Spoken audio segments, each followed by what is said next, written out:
Folks, if you enjoyed today's video, then please hit that subscribe button down below and follow along. 75% of you viewers that are watching don't subscribe. Let's get that number up. And if you're looking for tractor attachments, you want to see how they work in action, another good reason to watch the channel, because we show you how to use the tools that we sell, or maybe how not to use them. And then you can go on over to goodworkstractors.com. We sell and ship attachments all over the country.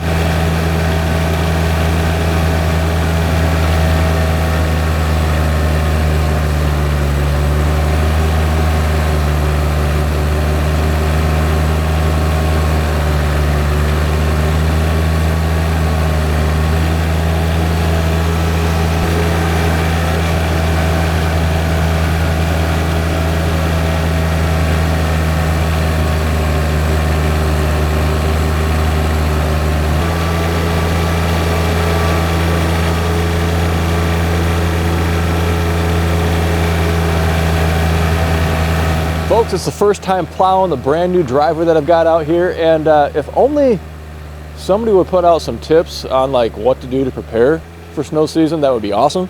But found myself not having my driveway marked and not knowing all the curves and the twists and everything else. So it was a tough time staying on the driveway and not blowing some mud out into the yard as well. There's some tight turns here in a couple areas, and I'm gonna have to put some rock, I think, down kind of to kind of give a little apron there on those tight turns. But trying to figure out the best place to push the snow, to blow the snow.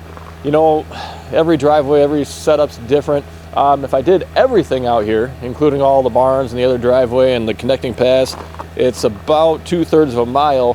What we're doing today is about a 1/4 mile in total length of drive, with the circle drive and the long paved drive and the concrete apron and everything else. Now, fortunately or unfortunately, we got not as much snow as some places like Buffalo, New York. I heard they got over 6 foot in this November snowstorm.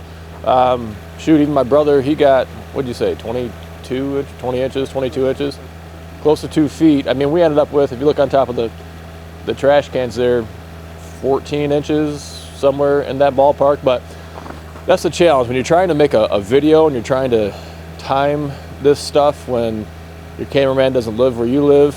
Well, all of our driveway snow had been driven over and packed down and kind of clumped up, and it's frozen, you know, from being driven over and melted down a little bit, and it was just kind of a mess, and it was not the best thing to handle. If you can get out and tackle your driveway before everybody drives all over it, that's a way better option. So I'm using a snow pusher on the front. It does have a back drag. You'll see me using that up by the garage door to pull that snow away. Absolutely love that. A lot of you guys do too. Got a pull type snowblower on the back, 54 inch on a 1025R. Really depends on the type of snow that I found for how far that's gonna shoot that out. And same thing goes for a front mount blower, but the wet, heavy stuff like what we were dealing with today, it doesn't blow it all that far. Maybe it was like 25 feet, would you say? Somewhere around 25 feet or so, give or take. The lighter stuff will go a lot further. Went far enough for us. I mean, that's a nice thing about a blower, is it just spreads it out. It doesn't pile it up anywhere, and so that's what a lot of you guys like about it as well. But on a big square pad, you know, you can only blow it so far, and so you sometimes find yourself blowing that same snow over and over again to get it out of the way. Not the end of the world, but you know, a pusher can do a good job there too. Well, I guess I'll say you see me push that snow as far back as I can, and I think we're supposed to be in the 40s for a decent chunk of time, so most of this snow is going to melt down and melt away. But early in the season, push that snow way, way back. It seems like it's annoying to almost go so far with it, but do it, because once it's frozen up and melted down, there's no pushing it back at that point. You're kind of stuck with it, and you don't want to run out of room. You know, so one of the reasons I do like a pusher so much, and somewhere near the end of pushing, maybe the last, I don't know, 5-10 minutes of it, something like that, either the blower clogged up real bad and wasn't blowing, or I busted a shear bolt. I'm not even sure. I just finished up with the snow pusher and got the job done. But that's where the simplicity of a snow pusher comes into play. You don't have those moving parts to worry about. There's nothing that's going to clog up or break on you. You just kind of hook up a hunk of steel and you get to work and get it done.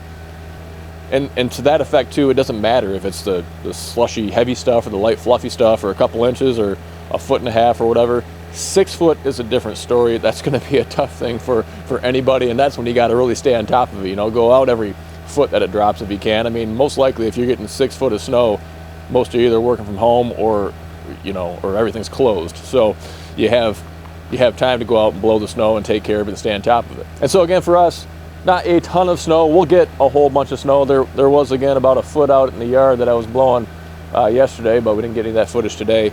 But they don't have a problem going through the snow, driving over it first and then blowing it. No issue with the tire tracks or anything else, but I really like that combination of pusher on the front, blower on the back. It just seems to be a really good setup. So this could be maybe the only time that we're taking care of snow for a couple of weeks. I don't know. It's again, it's supposed to warm up, but I hope to have a lot more snow videos this winter.